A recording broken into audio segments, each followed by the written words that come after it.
Everyone আসসালামু আলাইকুম। তো দুপুরবেলায় চলে আসলাম আমাদের সবজির ক্ষেতে। এখানে কিন্তু এই যে দেখতে পাচ্ছেন টাটকা টাটকা একেবারে ফুল সহ ভেন্ডি। তো কৃষিকাজ তোমার কেমন লাগে? ভালো। খুব ভালো লাগে। একেবারে টাটকা কাঁচা সবজি তুলে খাচ্ছ, আমার কাছে দেওয়া, এবার বাকিটা আমি খাচ্ছি। তো একেবারে ফরমালিন মুক্ত, একেবারে গ্রামীণ অঞ্চলের আমরা যারা গ্রামে বসবাস করি তারা আর কি এভাবে নিজেদের উৎপাদিত ফসল নিজেরাই খাই। তো আমাদের ক্ষেতে কিন্তু আরও অনেক কিছু আছে যেগুলো আপনারা চাইলে দেখাতে পারি। এটা শুধুমাত্র ভেন্ডির ভিতরেই সীমাবদ্ধ রাখিনি, এই ক্ষেত্রের ভিতরে কিন্তু আরও অনেক কিছু আছে।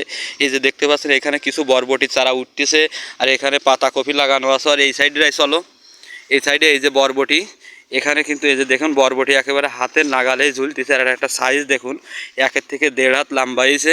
এটা কিন্তু আমাদের নিজেদের চাহিদা মিটাইও আমরা বাজারে বিক্রি করি এবং নিজেরা খাই। তো আরও একটা জিনিস দেখেন, একেবারে অসাধারণ ব্যাপার। এই যে দেখুন না, এখানে কিন্তু আখ গাছ, ওই যে সামনে এটা কালো আখ আর এটা আছে সাদা আখ, আমাদের ন্যাচারাল যে আখগুলো হয়। তো সব মিলায়ে কিন্তু ব্যাপারটা আসলে খুবই ভালো লাগে। এখানে পাশাপাশি কিছু কচু আছে, আর ঝাল আছে, আরও অন্যান্য অনেক জিনিস আছে। তো যারা আর কি আমরা যারা গ্রামে থাকি তাদের কাছে কিন্তু এটা একটা আলাদা ব্যাপার। দুপুরবেলা হলো এখন এখান থেকে এই যে কিছুক্ষণ আগেই। তো এই ব্যাপারটা তোমার কিরম লাগে যখন এখান থেকে সবজি উঠে নিয়ে যাই সকালবেলায় রান্না করো, বা বাজারের যে তাড়া বা কিনে আনার যে প্যারাটা এই জিনিসটা না থাকে, এটা কি ভালো লাগে কি খারাপ লাগে? নিজের গাছেতে তুলে রান্না করা একটা অন্যরকম স্বাদ। হ্যাঁ, আসলে সেটা নিজেদের গাছ থেকে তুলে লাগানো। তো চলো যাই হোক, ভিডিও আর বেশি লম্বা না করে আরও একটা জিনিস দেখাই। তো সেটা আর কি ওই দিকে যেতে হবে।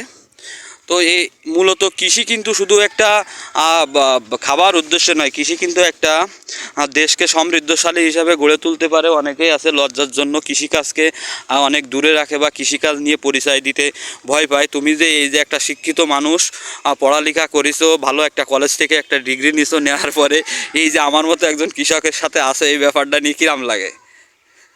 যদিও খারাপ লাগে, তারপরে মূলত সমস্যা না, কৃষি কিন্তু একটা ভালো ব্যাপার। আমিও যে অশিক্ষিত এটা না, আমারও কিন্তু অনার্স কমপ্লিট। তো যাই হোক, সব মিলাইয়ে আমি এই কৃষিকাজকে ডিসাইড করেছি। আর এই কৃষিকাজ দিয়ে আমি চাই আমি আমার পরিবারকে সচল রাখবো, পাশাপাশি দেশের অর্থনীতি হালকা হলেও পরিবর্তন করার চেষ্টা করব। কারণ প্রত্যেকটা মানুষই যদি সে শুধুমাত্র চাকরির পিছনেই ছোটে তাইলে কিন্তু এই কাজগুলো করবে না। তো এতে কিন্তু শুধুমাত্র নিজের পরিবারের চাহিদা মিটতেছে না, আরও অন্যান্য মানুষের চাহিদা মেটাতে পারতেছি। সেক্ষেত্রে সব মিলাইয়ে আমরা ভালো আছি, সুস্থ আছি।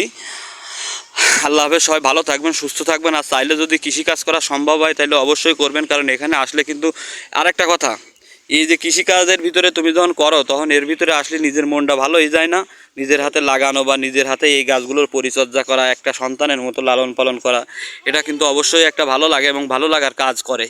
করে কি করে না? হ্যাঁ। তো যাই হোক, সবাই ভালো থাকবেন, সুস্থ থাকবেন, আর আমাদের জন্য দোয়া করবেন। চ্যানেলটা সাবস্ক্রাইব করে দেবেন। আমার মেয়ে ওই যে দৌড়াচ্ছে মাঠের ভিতরে, এইটাই আর কি শান্তি।